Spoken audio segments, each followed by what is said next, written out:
Bastım. Ana жаңағы мен. Бастаймыз. Саламатсыздар ма? Құрметті қоғамдық тыңдауға қатысушылар. Менің есімім Ермекбаева Гүлнара, қалалық жайлы орта дамыту басқармасында бөлім басшысымын. Бүгінгі жиналып жатқан себебіміз жаңағы Ақниет 2007 ЖСС-нің Шымкент қаласы еңбекші ауданы Қапал Батыр көшесі оңтүстік индустриалды аймақта 33-ші ғимарат мекен-жайы бойынша түсті металдар мен қорғасын тортының сынықтары мен қалдықтарын мыс және қорғасын қорытпаларын өндіру цехы жобасы бойынша екінші санаттағы объектіге әсер етуге рұқсат алу үшін материалдар бойынша қоғамдық тыңдаулар өткізіліп жатыр. Қоғамдық тыңдау ережелері бойынша осы бүгінгі жиналыстың төрайымы өзім боламын. Ермекбаева Гүлнара, жаңа айтып кеттім. Енді бізге хатшыны сайлап алу керек. Менің есімім Ақсәуле, ТОВ Газпром Декопроект экологының хатшы болуыма қарсы емессіздер ма? Жоқ. Қарсы емессіздер ма? Енді бүгінгі жиналыстың регламентімен таныстырып жіберейін. Қазір сіздерге барлықтарыңызға жаңағы тіркеу парақшасы берілді. Өздеріңіз аты жөніңізді жазасыздар, қол қоясыздар. Одан кейін қоғамдық тыңдау ашылады. Сөз баяндамашыға беріледі. Жоба бойынша сіздерді таныстырады. Баяндама аяқталған соң сіздерге жаңағы сұрақтар, ұсыныстар, ескертпелерге беруге сұрақ қоюыңызға мүмкіндік беріледі. Жаңа жобалаушы осы мекеменің өкілдері жауап береді. Сұрақтарыңызды сонымен қоғамдық тыңдауды қорытындылаймыз. Келісесіздер ма? Қарсы емессіздер ма? Жоқ, қарсы. Онда қоғамдық тыңдау ашық деп жариялаймын. Сөз баяндамашыға беріледі. Қайырлы күн. Бізде тапсырыс беруші Ақниет 2007 жауапкершілігі шектеулі серіктестігі кәсіпорын түсті металл сынықтары мен қалдықтарынан сондай қорғасын кеңінен мыс және қорғасын қорытпаларын өндіруге мамандалған Ақниет 2007 жауапкершілігі шектеулі серіктестігінің түсті металл сынықтары мен қалдықтарынан және қорғасын кеңінен мыс қорғасын қорытпаларын өндіру цехы Шымкент қаласы еңбекші ауданы Қапал Батыр көшесі оңтүстік индустриалдық аймағы 33-ші ғимарат мекен-жайында орналасқан. Жер учаскесінің жалпы ауданына келетін болсақ, 0,30 гектарды құрайды. Өндірістік цех барлық жағынан өндірістік нысандармен қоршалған. Атап айтқанда, көршілес аумақтарда Қазпромет жауапкершілігі шектеулі серіктестігі орналасқан. Солтүстік бағытта өндірістік ғимараттан 100 метр қашықтықта, шығыс бағытта 50 метр қашықтықта, оңтүстік бағытта 45 метр қашықтықта және батыс бағытта 33 метр қашықтықта өндірістік объектілер орналасқан. Ең жақын тұрғын үй өндірістік нысан оңтүстік батыс бағытта шамамен 1600 метр қашықтықта орналасқан. Кәсіпорынға ең жақын жер үсті су нысанын айтып өтетін болса, ол Сайрамсу өзені. Өзен өндірістік нысанын солтүстік бағытта шамамен 670 метр қашықтықта алып өтеді. Енді технологиялық процеске келетін болсақ, бірінші бізде кәсіпорын түсті металл сынықтары мен қалдықтарынан сондай қорғасын кеңінен мыс және қорғасын қорытпаларын өндіруге мамандалған. Цехтың өндірістік қуаты мыс балқыту бойынша тәулігіне 19 тонна немесе жылына 5890 тонна, ал қорғасын балқыту бойынша тәулігіне 3,5 тонна немесе жылына 1085 тоннаны құрайды. Түсті металдарды балқыту процесінде плюс ретінде жылына 300 тонна көш пайдаланылады. Өндіріс цехта газ жанарғысымен жабдықталған 2 роторлы пеш балқыту пеші бар. Жылына 200-300 тонна қожды ұсақтауға арналған ұсаққыш қондырғы орнатылған. Кәсіпорын аумағында шикізатты тиеу және түсіру жұмыстары тиегіш техникасымен көмегімен және қолмен жүзеге асырылатын болады. Өңделетін шикізаттың жылдық көлемі 7275 тоннаны құрайды. Технологиялық процесс шикізатты алдын ала дайындаудан басталады. Металл сынықтарын дайындау барысында олар қажетті мөлшерге дейін бұрыштық тегістеуіш көмегімен кесіледі. Балқыту процесінде плюс ретінде пайдаланатын қож арнайы ұсақтыш қондырғыға майдаланылады. Дайындалған металл сынықтары мен қоштаспалы конвейер арқылы балқыту пештеріне беріледі. Балқыту пештері жабық айналымды салқындату жүйесімен жабдықталған және салқындату үшін су пайдаланылады. Балқыту аяқталғаннан кейін сұйытылған металл құю шөмішінің көмегімен арнайы қалыптарға құйылады. Қорытпалар салқындаған соң қалыптардан шығарылып, дайын өнімді сақтау учаскесі тасымалданады. Кәсіпорынның жұмыс режиміне келетін болсақ, тәулігіне 24 сағат, жылына 310 күн жұмыс істейді. Түсінікті болып жатыр ма сіздерге? Келесі бізде атмосфералық ауа. Кәсіпорынның қызметінің қоршаған ортаға негізгі әсері атмосфералық ауаға ластағыш заттар шығарылуымен байланысты болады. Пайдалану кезеңінде атмосфералық ауаға әсер ететін негізгі көздер бірінші, жаңа айтып өткенде 2 роторлы пеш орнатылған. Ол жерде кожды қайта түзеу учаскесі жүргізілетін болады.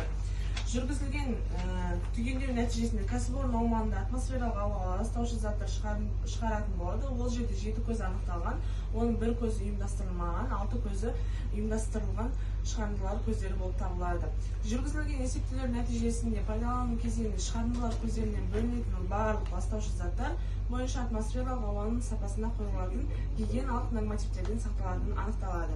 Жер беті және жер асты суларына келетін болсам, жаңа айтып өткенімдей, бұл жерге ең жақын орналасқан Сайрамсу өзені, ол пайдалану кезеңінде сумен жабдықтау көзі ретінде оңтүстік жүйесінің қолданыстағы су құбыры желісі пайдаланылады. Шаруашылық тұрмыстық ағынды сулар бетондалған септикке жиналады. Септик толуына қарай машиналармен тазартылып, одан әрі жақын орналасқан тазарту құрылыстарына жіберілетін болады.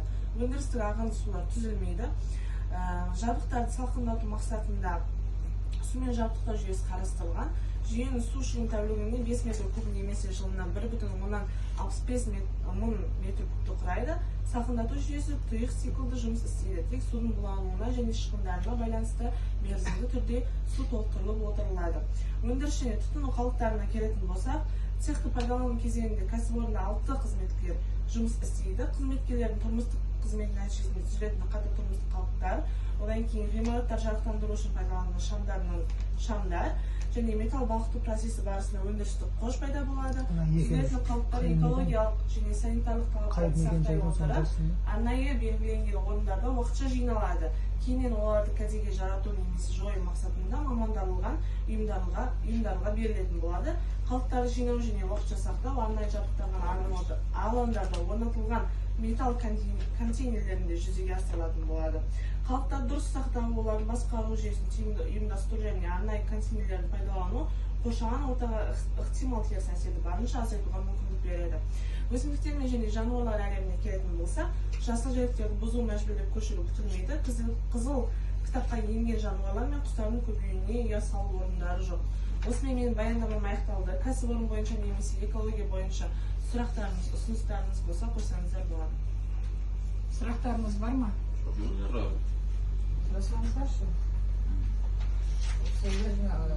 Тұрғын үйлеріңізге иісі бара ма, жаңағы зияны бола ма дегенде. Жұмыс орындары бойынша, көгалдандыру бойынша сұрақтарыңыз бар ма? Сұрай беріңіз, ұсыныс болса, ұсыныстарыңызды айтыңыз.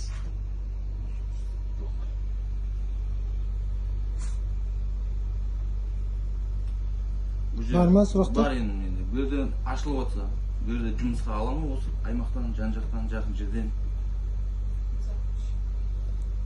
Сможете, да, вы ответить? Поняли, да, вопрос? Когда будете этот работать, когда откроете, будете этот поблизости рабочих людей брать? Да, конечно, обязательно. Нам еще лучше. Сколько рабочих будет у вас? Ну, например, 10. Если полностью будет работать, полностью. Например, 10 человек. А вы ближайших жителей от населенных пунктов жителей можете добрать на Да, работу? могу. Нам еще лучше поближе будет. Раньше приедут, на время едут домой. Тағы да сұрақтарыңыз бар ма? Көгалдандыру бойынша қарастырылған ба сіздерде? Қоршаған ортаны қорғау іс-шараларында қарастырылған. Жыл сайын 100 түп ағаш отырғызу и жаңағы сіздердің еңбек саудан әкімшілігімен бірлесіп іс-шараны өткізу туралы. Оған жауапты кімді жазам? Жауапты. Там по плану мероприятия у вас озеленение будет. Насчет озеленения, посадка деревьев, кто будет отвечать? Ваша территория не позволяет, потому что у вас все в окружности промышленные живете. Вы должны связаться с акиматом, они вам покажут места, куда надо посадить деревья. И туда надо посадить год. У вас по плану, кажется, 100 деревьев? 100 деревьев. Я по За- плану, если честно, не знаю, я здесь технолог, именно собственник, пока ему нету. Это я технолог, я буду плавать, да, как будто я знаю процесс, как надо плавать, а остальные уже как будто с ним. Руководство решает, так, кто Да. будет за озеленение. Я просто технолог. По документам, по разрешениям я здесь технолог. Руководитель меня хабарласып, да, руководитель. А кто руководитель у вас? Балабекян Самсон. Балавик? Балабекян Самсон. Балавик Самсон. После слушания вы мне телефон его очень дайте. Да, конечно. Жана таныстырып кетпедім, бұл кісі Құрманбаева Рауза, Еңбекші ауданы әкімдігінің инспекторы. С акимата Индекшинского района, представитель акимата Индекшинского района. Тағы сұрақтарыңыз бар ма? У меня можно один вопрос вот к вам? Да. При плавке, когда вот эти отходы будут очищаться от примеси, от мусора, ну там от Всё. мусора это всё? Все. Все будет чисто. Вы нашу территорию, да? Нет, я имею в виду, когда перед плавкой, здесь же будут отходы, ну как лом металлов, там может быть там оболочка, что-нибудь, еще что-то быть там. Могут быть там между ними там резина, там же он же не чистый металл. Нет, у нас резины такого не будет. У нас чисто вот материал привезли, это плавили, все. А отходы, есть машина, мы договорились, по-моему, мусорка, да? Есть именно место, куда все уже будут убирать, собирать и везти туда. Здесь ничего не останется от отхода. А шлаки будут образовываться? Вот на это я не могу Шлаки ответить. будут же? Не, я на этот вопрос не могу ответить. Ну, шлак, если что, шлак здесь получится, да, как я буду плавать, шлак уже все это мусор, это все можно собирать и по закону, да, куда надо везти, то и туда все. А у вас договоренность есть с какой-нибудь фирмой или там организацией, чтобы ваш шлак принимали? Мы же еще не начинали. Это все, что вы видите, это все материал, там ни шлак, ни мусор, ничего нет. Басқа сұрақтарыңыз бар ма? Қатысушылар Жоқ, сразу. сұрақтарың жоқ па? Онда осымен аяқтайық. Зомды көрші ержан, зом. Қатысушылар бар ма зомда?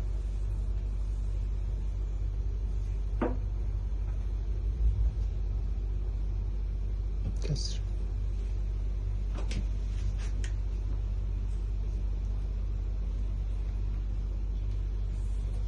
Жоқ, организатормен біз қосып отқан ғой, екі адам. Жоқ, зумда жоқ.